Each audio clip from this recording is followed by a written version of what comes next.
മറുപടി. രണ്ടാം ചോദ്യം തരുന്നു അപ്പോഴേക്കും വഹി കഴിഞ്ഞു അല്ലേ? വഹി കഴിഞ്ഞു. രണ്ടാം ചോദ്യം വഹി കഴിഞ്ഞല്ലോ, റസൂലുള്ളാഹി തങ്ങളോടുകൂടെ വഹിയുണ്ടല്ലോ, പിന്നെ എങ്ങനെയാണ് മലക്കുകൾക്ക് അല്ല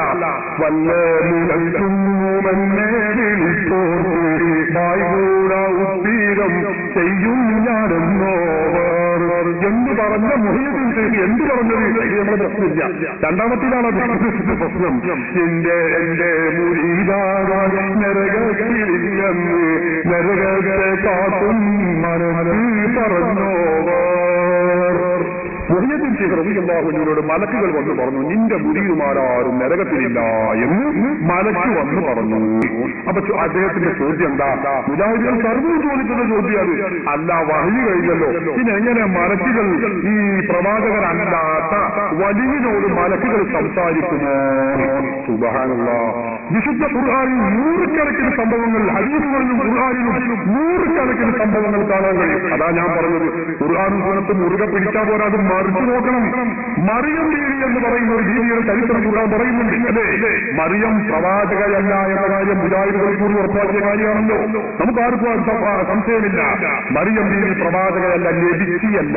നമ്മുടെ ഭാഷയിൽ പറഞ്ഞാൽ റസൂലത്തല്ല, നബിയല്ല, അത് വലിയത്താണ്.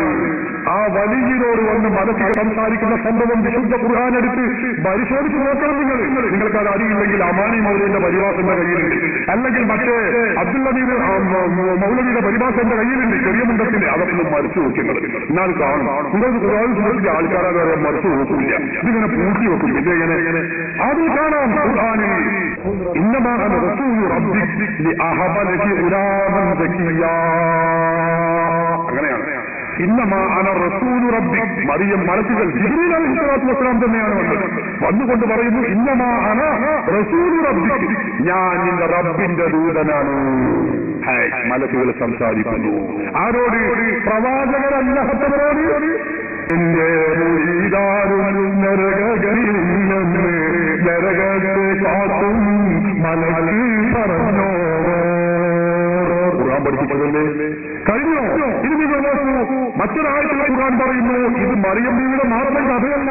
ഖുർആൻ നിങ്ങൾ നല്ലോണം പഠിക്കണം, ശരിക്കും നിങ്ങൾ ചിന്തിക്കണം. എന്താണ് ഖുർആൻ പറയുന്നത്? തതനസ്സലു അലൈഹിമുൽ മലായിക, മലക്കുകൾ അവരിലേക്ക് ഇറങ്ങി വരുന്നു.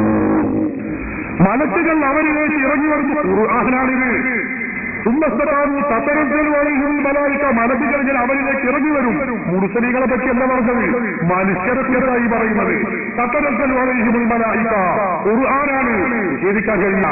എന്നിട്ട് മലക്കുകൾ വന്നുകൊണ്ട് പറയുന്നു, അല്ലാ തഖാഫൂ വലാ തഹ്സനൂ, നിങ്ങൾ വിഷമിക്കേണ്ടതില്ല, നിങ്ങൾ ദുഃഖിക്കേണ്ടതില്ല. വഅബ്ശിറൂ ബിൽ ജന്നത്തിൽ ലതീ കുൻതും തുഅദൂൻ, നിങ്ങൾക്ക് സ്വർഗമുണ്ട്, ആ സ്വർഗം കൊണ്ട് നിങ്ങൾ സന്തോഷിക്കുക. നിന്റെ മുരീദാരും നരകത്തിലില്ലെന്ന് നരകത്തെ കാട്ടുന്ന ലക്കി പറഞ്ഞോ. ഖുർആൻ പഠിപ്പിക്കുന്ന കാര്യമാണ്. അതിൽ നിങ്ങൾ പരീക്ഷിക്കേണ്ടതില്ല. മുഹയ്യദ്ദീന്മാരെയല്ല, സുന്നികൾ അംഗീകരിക്കുന്ന എല്ലാ മാലയും ഖുർആൻ അടിസ്ഥാനത്തിൽ തന്നെ സമർപ്പിക്കാൻ ഞങ്ങൾക്ക് കഴിയും ഇൻഷാ അല്ലാഹ്. അപ്പൊ അതുകൊണ്ട് അതൊന്നും നിങ്ങൾ പരിഹരിക്കുകയോ കുറ്റപ്പെടുത്തുകയോ ചെയ്യേണ്ടതില്ല. നിങ്ങൾ ഖുർആൻ മറിച്ച് തുറന്നു നോക്കണം. അത് മുറുകെ പിടിച്ചാൽ പോരാ, അത് മറിച്ച് നോക്കണം. ഇതാണ് രണ്ടാം ചോദ്യത്തിന്റെ മറുപടി. മൂന്നാം ചോദ്യം ഞാൻ പറയാൻ മറന്നു പോകുന്നു പറഞ്ഞതാണ്.